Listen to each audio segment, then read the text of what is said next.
Becoming a mum is often transitioning from a smaller village to a bigger one. Yeah. And it has more, like there might be more outlying sort of huts or whatever you would call it. Where, you know, maybe there's our colleagues from when we were working and maybe there's some friends still from high school. But here's this group of similarly new mums from my mother's group that I've just started attending. So I think the dynamic changes, but that idea of the village is underpinning.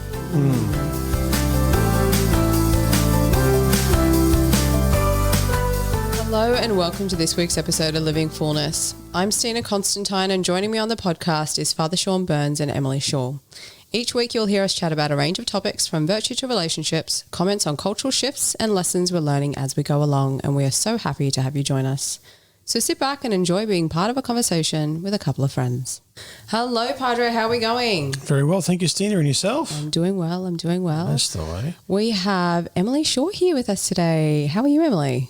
Hi, I'm well. I'm very happy to be back here, actually. Yeah. It's been a little while. It has been a while, hasn't it? Yeah. So if you've been following the podcast, you'll notice that we've had a couple of Virtue Ministries teammates on here co-hosting. So I'm kind of excited to have you on board to add your own flavour. Yes, well, we'll see what sort of flavour that is, but I'll do my best. So today's topic, we're having a bit of a chat about mothers supporting mothers. And I guess in terms of an observation that I've made is that our world has become very good at trying to do things by ourselves, trying to do things on our own strengths, and we've become very good at disconnecting from other people. So I think today might be a great opportunity for us to chat about what kind of impact does that then have on mothers and in being able to support each other. So maybe starting with, what do you think is actually happening in this space? I think we've lost sight a little bit of the fact that everyone needs a mother, whether they're, a child or an adult, especially for women. The first go-to person if there's a crisis is often mum, So I think we've just lost sight of that a little bit, and we've lost sight of, mothers aren't an island. They can't cope just out on their own. They also need to be a little bit mothered along the way as well. And that's normal and natural. Like that's not something extra that it gets added on. Like that's just part of human development, human relationships, that we actually need each other. Oh, absolutely. No, it doesn't change. And it's a bit like, in the spiritual life, we look to our Heavenly Mother for help. It's the same here practically, and sometimes those mothers are biological, of course. If something's happening, we want our mum to be a part of that. But often the other women who maybe mother us or we mother are not related to us biologically, but it doesn't mean that they're not really important in our lives either. Right. Stina, you said something at the very beginning that just flipped a switch in my brain. So you said that this world has become very good at being sort of doing things on our own. And I think a bit later we'll talk about sort of being isolated and that sort of thing. But there's an old saying from the church fathers, which is, wherever there is sin, there is always division. I think we've as a Western civilization, we've kind of embraced a de facto kind of godlessness, and that sort of naturally bears the fruit, I think, of being isolated and feeling as though, well, I must do things on my own. Yeah. So if division is the way forward because of the fruits of sin, then naturally isolation, I think, is born from that. I guess maybe also then having a chat a bit about why do we need, we pre-recording, we've sort of used the word village to describe what we're talking about here, like a community around women. Why is that even essential? Why do we even need to have a community around us, particularly around mothers? Yeah, I suppose we talk a lot about a village, and people probably think of, maybe an old-fashioned village. But it's really just more a metaphor. It's more, this is the support network that we need in order to flourish. So in order to, we're emotional beings, we're spiritual beings, we're practical beings, and if we're isolated from other people, we're not going to fulfill any of our roles or duties or, and be be the person we're supposed to be and make the impact that we're supposed to make if we're out on our own. So for me, a village is actually more like a support system. It's a safety net. It's everyone united in the sort of common goal of bringing each other up. Yeah. Which is that old, what is it? I'm not sure where it comes from. It's that old proverb of... Yeah, it takes a village to raise a child. Yeah. And I think we've lost that a lot, you know. As Father was saying, we're very isolated. So if we don't have all those good influences on, you know, our children, then what are they going to turn out like? You know, they're going to keep pulling away. Are we going to continue to have this disunity in society? So, yeah, I mean, it raises a lot of questions. What kind of future generations that we're actually creating and what kind of society that then perpetuates. Absolutely, because if we're, as a society, encouraging this idea of isolation, then, you know, what happens if there's a crisis, or what happens, you know, how do you form a government if everyone wants to do their own thing and have it their own way in their own isolated, you know, the idea of having a group or a village or a community is that everyone brings something unique to it. And I guess speaking on that too, being mindful that we're talking about a village here and not a clique as well. Because I think when we talk about language of village, we're talking about, you know, families, we're talking about communities, we're talking about homes. And that means that not everyone, like you're saying, not everyone has the same role to play. Everybody has a part to play that fits in the bigger picture, fits into the puzzle, but it's not the same. No. Not everybody has the same role to play. Yeah. So I guess being mindful that, you know, perhaps we might be looking for people who have similar kinds of attitudes, outlooks, maybe values, but not necessarily needing to have the same parenting style or having the same, you know, methods for how you opt to discipline children, or what education options that you might choose for when you're raising children, or, you know, having those kind of things concrete isn't essential to be part of a village. That's right. And just even having the dialogue about those things can be incredibly fruitful as well, because, I mean, as you say, we don't all have the same parenting style, but there are some things that I might do with my children that somebody else goes, oh, I would never do that. But instead I might do this. And, you know, it's lovely to chat with other people and get their insights. And you might be having the exact same problem. But, you know, when you think about it, raising a child, you've got different temperaments, you've got different personalities, you've got different environments. Like, it's not a one-size-fits-all policy. So if you're part of a clique, I suppose I feel like you don't get those extra or additional insights. You see that one path, and maybe after a while that path isn't actually working for you. But, you know, what's your next option? If you're part of a clique, and maybe you'll see value in a different clique perhaps, but how do you actually enter into a dialogue that's going to help you? Right. So a clique, this is one of the things that always sort of astounds me, is that we have a tendency to, as Catholic families generally, as Christian families, we have a tendency to form a clique of our own, right? And even a family-style clique. So, you know, well, this is our family, and outside of our family, there's sort of no one else outside of here. Or there's only these particular people outside of here. And a clique is a place where distrust is bred. You know, it's a place where, because there's one voice, a clique, as you've rightly pointed out, always has one voice, one way of doing things, and you dare not deviate from this singular voice and singular way of doing things. And naturally, at some point, a mother, a father, a child, someone starts asking questions. Well, why does it have to be like this? Why does it have to be this one way?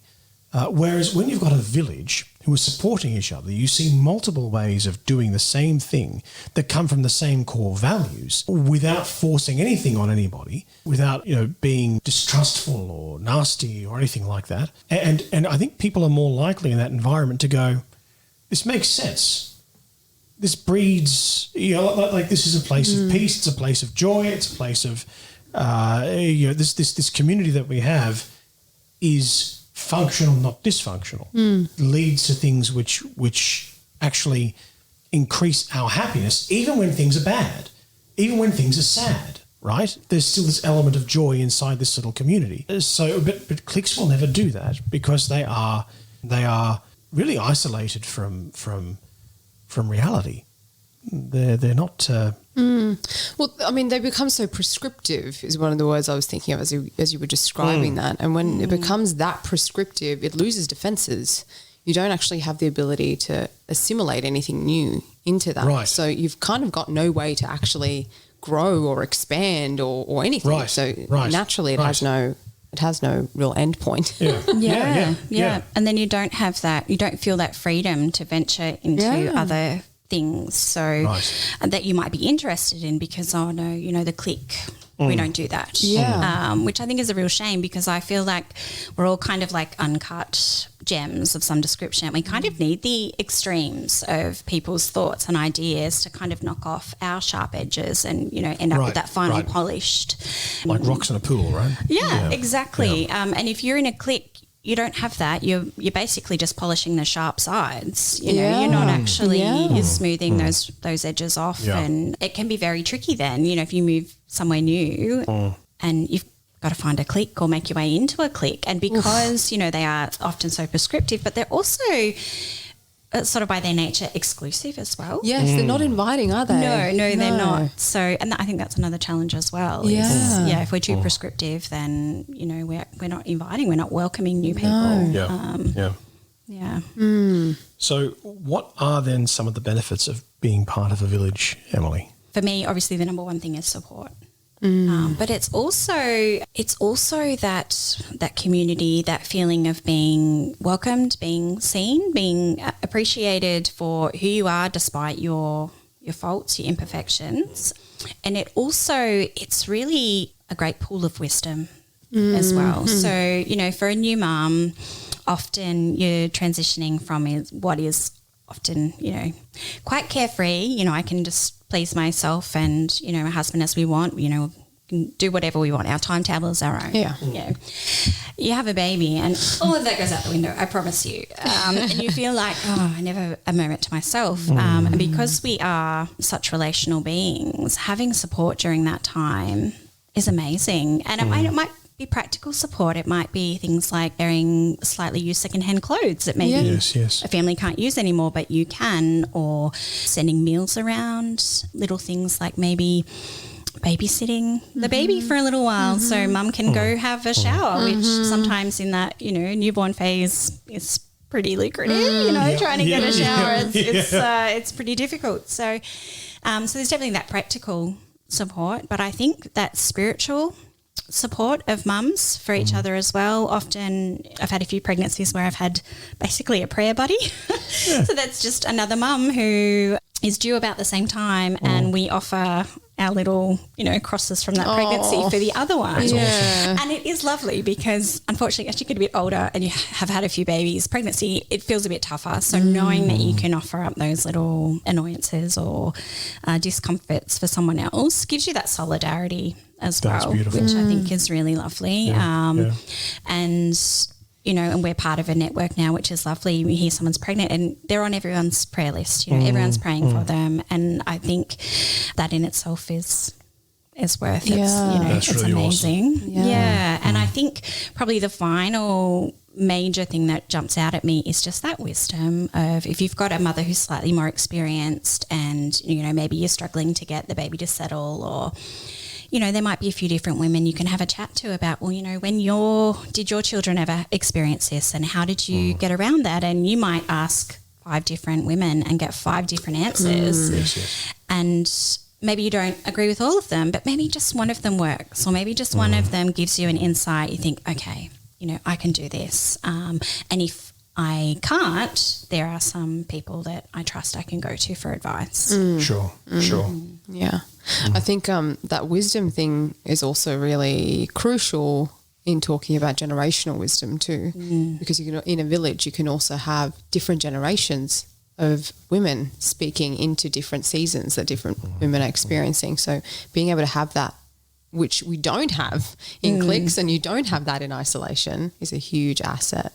Yeah, certainly. And it's quite amazing how you can connect with, say a grandmother or a great grandmother over their experiences with children. And I think as well, if we don't have those conversations with them, if we don't see our grandmother very often because we're so busy with our life and, you know, she might only live an hour up the road, but we just can't be bothered calling in, we miss all those little insights and those little, I guess, also sharing of their experiences as well. And there's something really unifying about, you know, if I talk to my grandmother and she'll reminisce about maybe when my dad was little or something, and there might just be some little memory and, you know, it's really sweet. But if we're not talking regularly and we don't have that relationship where we've been able to talk about those sort of things, you know, I miss all that as well. And I feel like in some ways I am a better mum the more I talk to other mums and the more that we share that common vocation, even though outside of being a mother we might have really different tastes or personalities or whatever. I feel like, being a mother is kind of a universal bond that that we share. Fantastic. Yeah. So what to do if a mother finds herself alone without a village? And I made an observation before we began the podcast that some women might find it hard to open up to other women, especially if there's been hurt there in the past. Beyond that observation, and I know we didn't agree to this, but I don't care. Padre's gone rogue. Beyond that observation, I'm going to hand it back to you just to talk about that, because I can't talk about that. I can't talk about what it's like to experience that anxiety, because I think it's an anxiety that is unique. So thank you.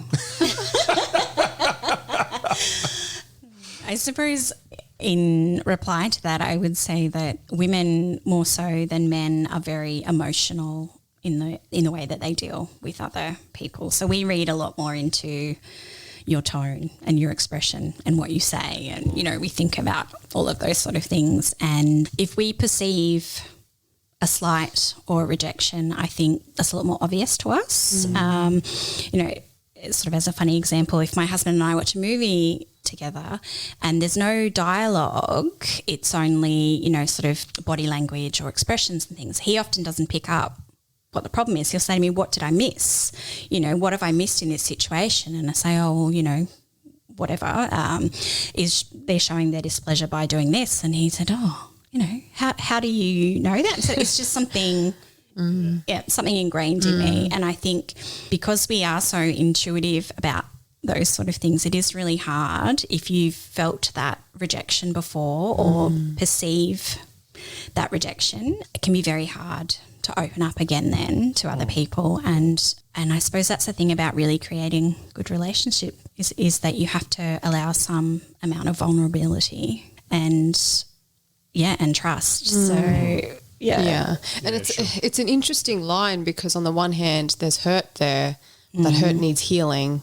But the only way for that healing to happen is to open yourself up to potentially be hurt again. Absolutely. That is scary stuff. That's really really scary, really scary stuff. But really it's the only way, and not to do it in a reckless manner of just being able to go and trust anyone with that vulnerability, because that inner stuff is really only meant for certain people that you can trust. It's not meant for everyone. So it is about trying to figure out who can you trust. But in trying to do that, we have to be able to open up a little bit at least, to be able to see and to allow that other person the opportunity to prove that they are trustworthy.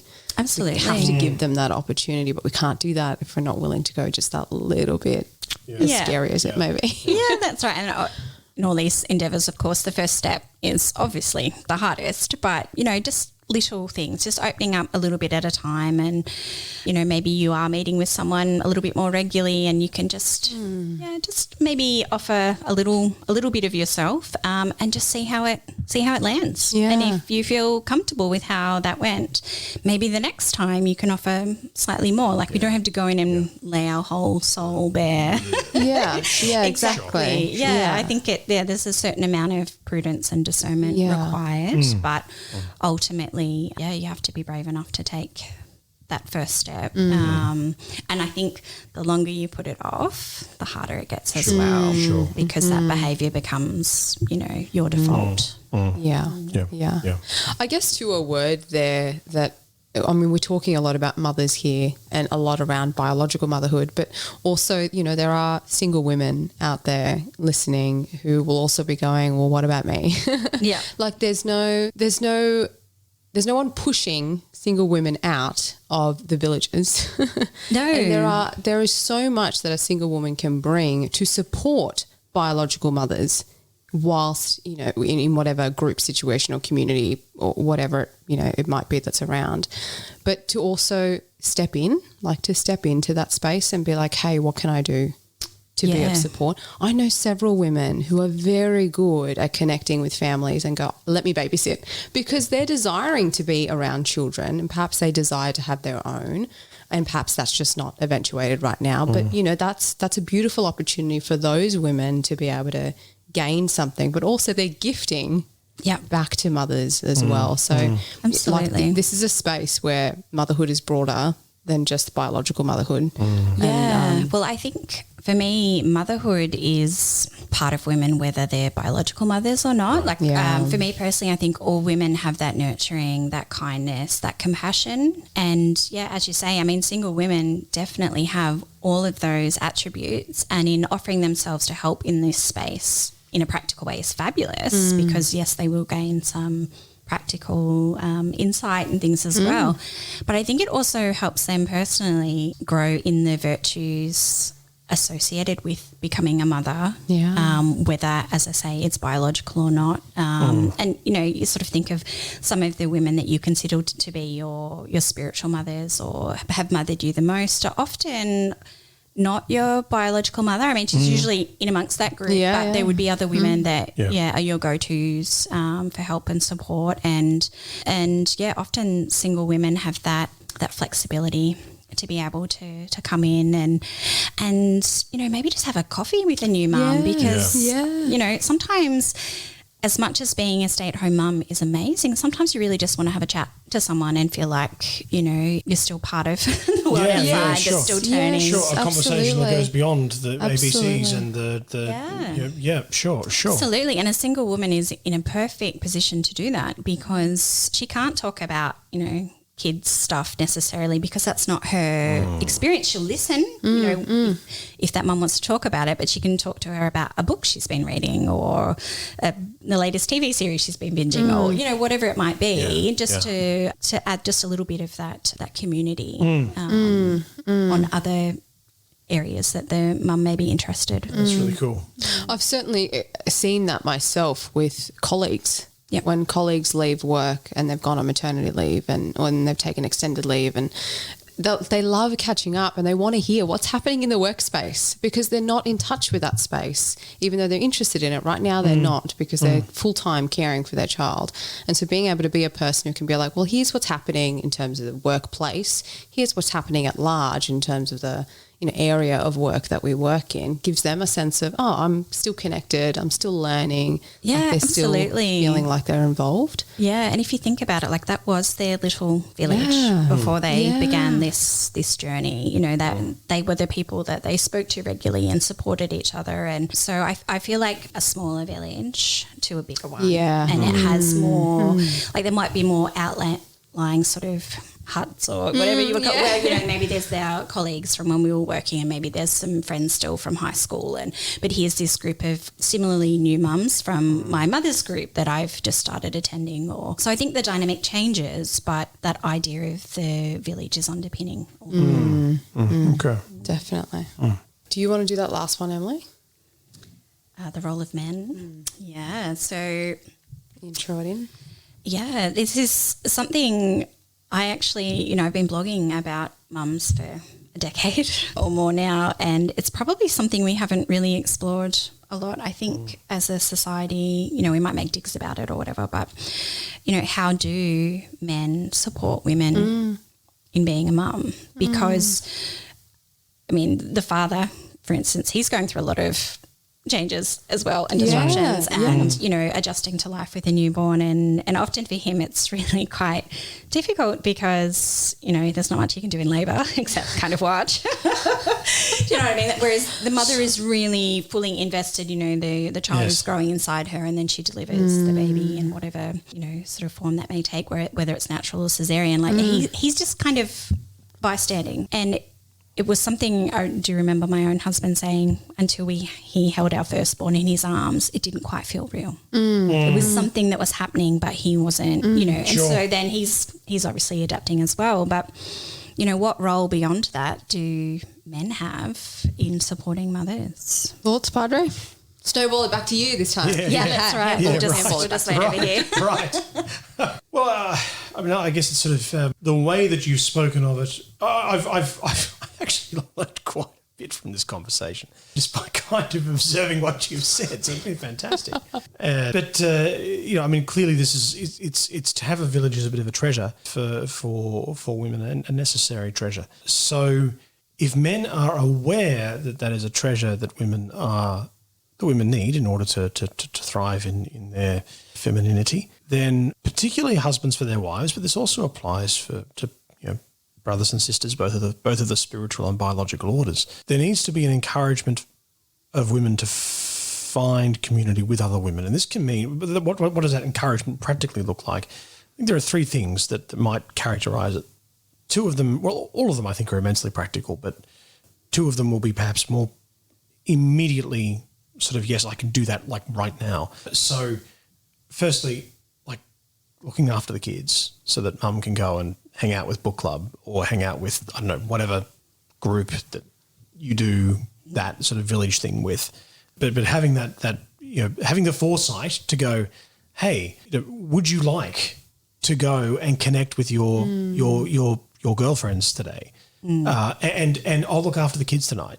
Like not just waiting necessarily for the wife to say, I really need a night off, or I really need to go and connect with some girl, but to actually recognise and go, I think maybe she'd benefit from being able to connect with and I think that also takes a little bit of security for men as well. There's a stereotype that when women go and connect with their girlfriends, what they do is to go and complain about their husbands. Yes. So now I don't know if there's any truth to that stereotype or not, but even if there were, suck it up.